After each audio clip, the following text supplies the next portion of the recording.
Assalamu alaikum viewers and welcome back to my channel Study Law with Bushra.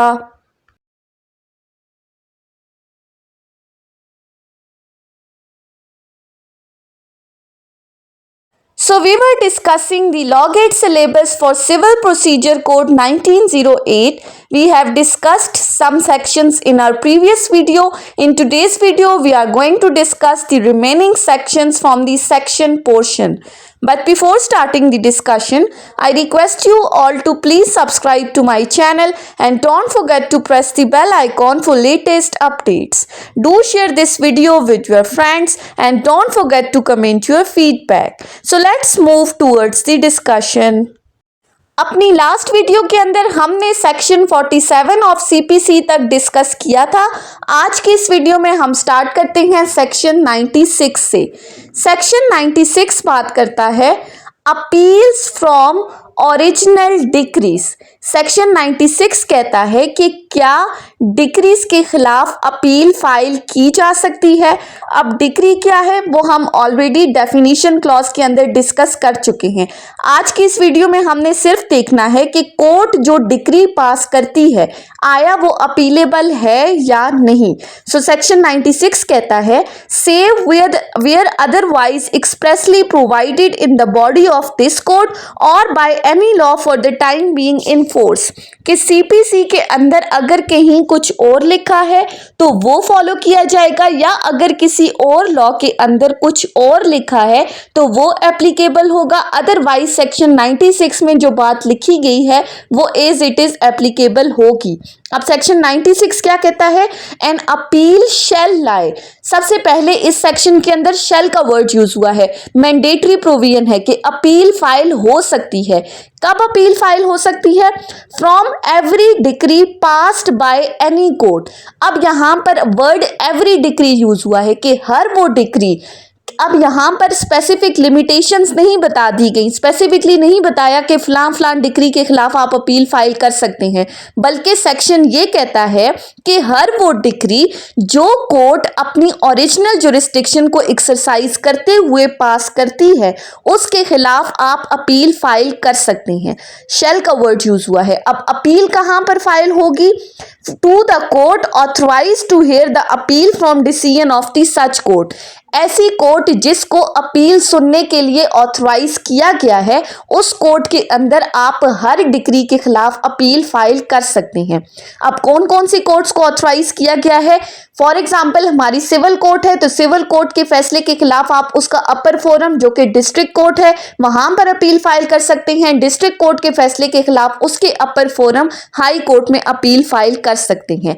सो हर वो decree जो court अपनी original jurisdiction की exercise करते हुए पास करती है उसके खिलाफ आप अपील फाइल कर सकते हैं। Sub clause 2, an appeal may lie from an original decree passed x party. अब पहली क्लॉज में शेल का वर्ड यूज हुआ था, सेकेंड क्लॉज मे का वर्ड यूज करती है। मे जहां भी यूज होता है वो डिस्क्रिशन होती है कि हो सकता है, मैंडेटरी नहीं है कि करना ही करना है। अब सेक्शन 96 ने क्या कहा कि हर वो डिक्री जो कोर्ट एक्स पार्टी पास करती है प्रोसीडिंग्स के बाद उसके खिलाफ अपील हो सकती है।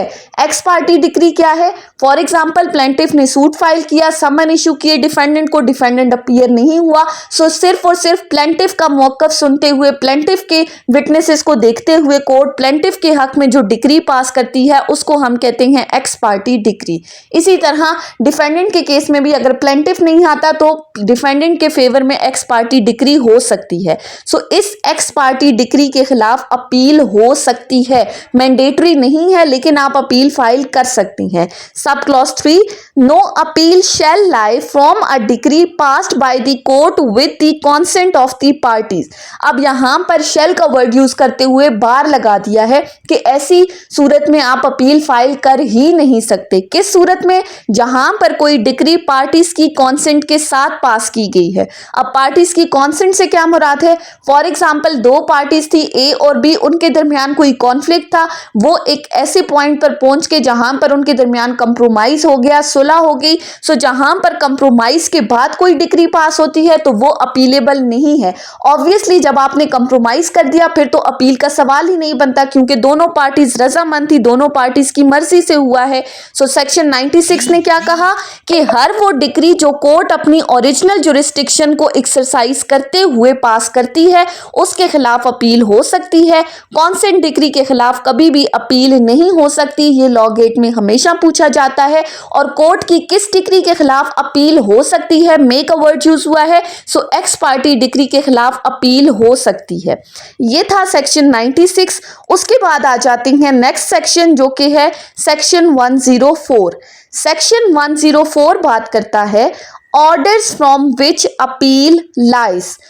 सेक्शन 104 हमें बताता है कि क्या ऑर्डर्स के खिलाफ अपील हो सकती है। सेक्शन 96 ने क्या कहा, डिक्री के खिलाफ अपील कब हो सकती है, तो क्या जो कोर्ट ऑर्डर पास करती है वो अपीलेबल हैं या नहीं। अब ऑर्डर क्या है वो हम डेफिनेशन क्लॉज में ऑलरेडी डिस्कस कर चुके हैं। सो सेक्शन 104 कहता है an appeal shall lie from the following orders.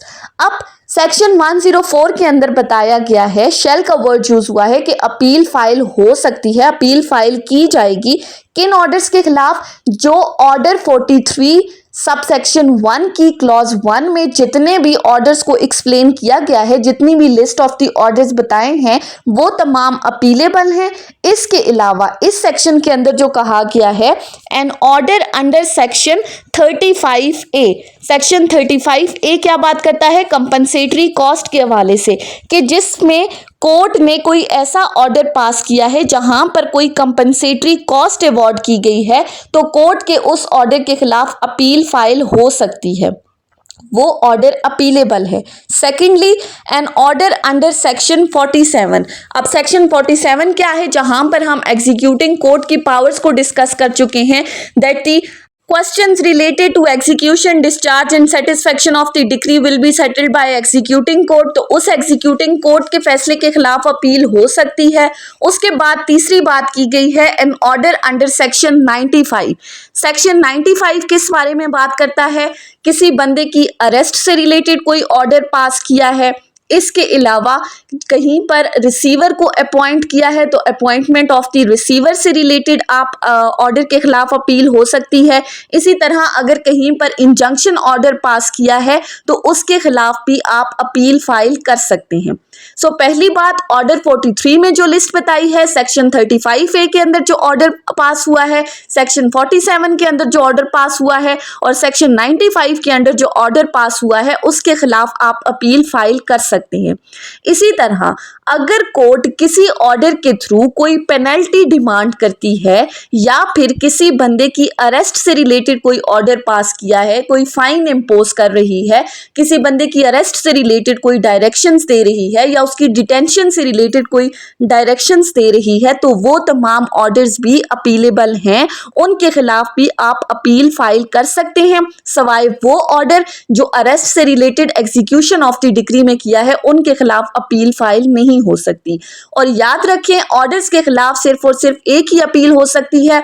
Decree के खिलाफ फर्स्ट अपील भी होगी, सेकंड अपील भी। सेकंड अपील जहां पर question of the law rise होता है वहां पर डिक्री के खिलाफ सेकंड अपील हो सकती है, लेकिन ऑर्डर्स के खिलाफ सिर्फ और सिर्फ एक ही अपील हो सकती है।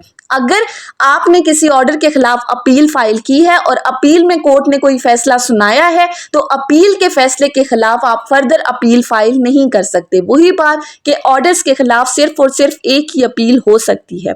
इसी तरह लास्ट में एक प्रोवाइजो अटैच की गई है कि अगर कहीं पर किसी ऑर्डर में कोर्ट ने कोई फाइन इम्पोज किया है तो उस फाइन की अमाउंट को कम करने के लिए अपील फाइल नहीं की जा सकती। सेक्शन 104 के अकॉर्डिंग ये तमाम चीजें आपने याद रखनी है। उसके बाद आ जाते हैं नेक्स्ट सेक्शन के ऊपर जो कि है सेक्शन 115। सेक्शन 115 बात करता है रिवीजन की। रिवीजन कहते हैं निगरानी को। अब निगरानी कब फाइल होती है? सो लॉ का जनरल रूल क्या है कि जहां पर अपील फाइल नहीं हो सकती किसी केस में, तो वहां पर आप उस फैसले के खिलाफ रिवीजन में जा सकती हैं। अब सेक्शन 115 ने क्या कहा, रिवीजन कब कब हो सकती है। सो क्लॉज 1 कहती है कि हाई कोर्ट अपने से सब ऑर्डिनेट कोर्ट, जो उसकी मातहत अदालत है, उसके पास किए गए किसी भी फैसले का रिकॉर्ड मंगवा सकती है। पहली बात, यानी कि हाई कोर्ट की मातहत अदालत ने अगर कोई केस डिसाइड किया है, तो अगर कोर्ट को कोई भी डाउट है हाई कोर्ट को, तो वो सब ऑर्डिनेट कोर्ट से उसके केसेस का रिकॉर्ड मंगवा सकती है, और जहां पर अपील लाई नहीं होगी तो वो हाई कोर्ट फैसला सुनाएगी जो भी उसको मुनासिब लगता है। फिर मजीद 3 ग्राउंड्स बताए गए हैं कि अगर सब ऑर्डिनेट कोर्ट के फैसले से हाई कोर्ट को ये लगता है कि सब ऑर्डिनेट कोर्ट ने अपनी जुरिस्डिक्शन को ओवर एक्सरसाइज किया है, यानी कि जो इख्तियारात उसको नहीं दिए गए थे उसने उन इख्तियारात को भी इस्तेमाल करते हुए कोई फैसला सुनाया है, या फिर to have fail to exercise the jurisdiction so vested, या जहां पर उसको कोई इख्तियारात दिए गए थे और उसने उन इख्तियारात का इस्तेमाल नहीं किया और बगैर अपने इख्तियारात को इस्तेमाल करते हुए कोई फैसला दिया है, या फिर to have acted in the exercise of its jurisdiction illegally और विद मटेरियल इरेगुलरिटी, या जहां पर उसने अपनी जुरिस्डिक्शन को इलीगली एक्सरसाइज किया है। फॉर एग्जाम्पल, कि अगर जो प्रोसीजर कोर्ट को बताया गया था कि ये प्रोसीजर अडॉप्ट करते हुए आपने केसेस को डिस्पोज ऑफ करना है, उसने वो प्रोसीजर अडॉप्ट नहीं किया, यानी कि इश्यूज फ्रेम नहीं किए, लेट्स सपोज एविडेंसेस रिकॉर्ड नहीं की, तो इन 3 सिचुएशंस के अंदर अगर हाई कोर्ट को लगता है कि सब ऑर्डिनेट कोर्ट ने जुरिस्डिक्शन को ओवर एक्सरसाइज किया है, fail to exercise its jurisdiction और एक्सरसाइज इट्स जुरिस्डिक्शन इलीगली, तो हाई कोर्ट उन केसेस में जो भी उसको मुनासिब फैसला लगेगा वो मुनासिब फैसला वो सुना सकता है। अब सेक्शन 115 के according high court on the application of the parties भी केसेस को सुन सकती है, निगरानी सुन सकती है, और सू मोटो एक्शन लेते हुए भी वो केसेस के खिलाफ डिसीजन दे सकती है, उन केसेस के खिलाफ जो ऑलरेडी सब ऑर्डिनेट कोर्ट ने डिसाइड किए हैं। अब एप्लीकेशन ऑफ द पार्टी किस तरह से दी जा सकती है, अगर कोई पार्टी खुद को एग्रीव्ड कंसिडर करती है कि कोर्ट ने लेट सपोज ओवर एक्सरसाइज किया जुरिस्डिक्शन को उसके केस में, या अपनी जुरिस्डिक्शन को एक्सरसाइज नहीं किया, इलीगली एक्सरसाइज किया है, तो पार्टीज हाई कोर्ट के अंदर एप्लीकेशन फाइल कर सकती हैं। अपनी एप्लीकेशन के साथ उसने प्लीडिंग्स की कॉपी लगानी है, यानी कि प्लेंट और रिटन स्टेटमेंट की एक कॉपी लगानी है। उसके बाद जो निचली अदालत का फैसला है उसके फैसले की एक कॉपी लगानी है, और जितने भी सपोर्टिंग डॉक्यूमेंट्स हैं वो अपनी इस एप्लीकेशन के साथ अटैच करके हाई कोर्ट के अंदर ये एप्लीकेशन फाइल करनी है। अब ये जो सब ऑर्डिनेट कोर्ट के फैसले की जो कॉपी लगानी है, सो सब ऑर्डिनेट कोर्ट बाउंड है कि वो with in the period of 3 days, 3 दिन के अंदर अंदर वो इस बंदे को अपने फैसले की कॉपी प्रोवाइड करेगी। अब सेक्शन 115 के अंदर लॉ गेट के हवाले से जो इंपॉर्टेंट चीजें हैं वो ये टाइम पीरियड है, हमेशा ये टाइम पीरियड पूछा जाता है। So order of the sub ordinate court की कॉपी 3 दिन के अंदर दी जाएगी। हाई कोर्ट में इस एप्लीकेशन को फाइल करने का टाइम पीरियड है 90 दिन, यानी कि जिस दिन से ये फैसला सब ऑर्डिनेट कोर्ट ने दिया है उस दिन के 90 दिन के अंदर अंदर आप हाई कोर्ट में रिवीजन एप्लीकेशन फाइल कर सकते हैं। और जब आपने ये एप्लीकेशन फाइल कर दी तो हाई कोर्ट बाउंड है कि वो with in a period of 6 months आपकी इस एप्लीकेशन को डिस्पोज ऑफ करेगी, यानी कि 6 महीने के अंदर अंदर वो आपकी इस एप्लीकेशन का फैसला सुनाएगी। उसके बाद फिर कहा गया है कि जिस तरह हाई कोर्ट के पास पावर है रिवीजन एप्लीकेशन को एंटरटेन करने की, इसी तरह डिस्ट्रिक्ट लेवल पे डिस्ट्रिक्ट कोर्ट के पास भी ये पावर है कि वो रिवीजन एप्लीकेशन को सुन सकती है, रिवीजन एप्लीकेशन को डिस्पोज ऑफ कर सकती है। फिर फर्दर कहा गया है कि अगर डिस्ट्रिक्ट कोर्ट किसी रिवीजन एप्लीकेशन को डिस्पोज ऑफ कर देती है तो फिर आप फर्दर हाई कोर्ट के अंदर रिवीजन फाइल नहीं कर सकते, यानी कि रिवीजन ऑन रिवीजन नहीं होगी। एक बार आपने डिस्ट्रिक्ट कोर्ट में रिवीजन कर दी तो अब आप हाई कोर्ट में रिवीजन फाइल नहीं कर सकते।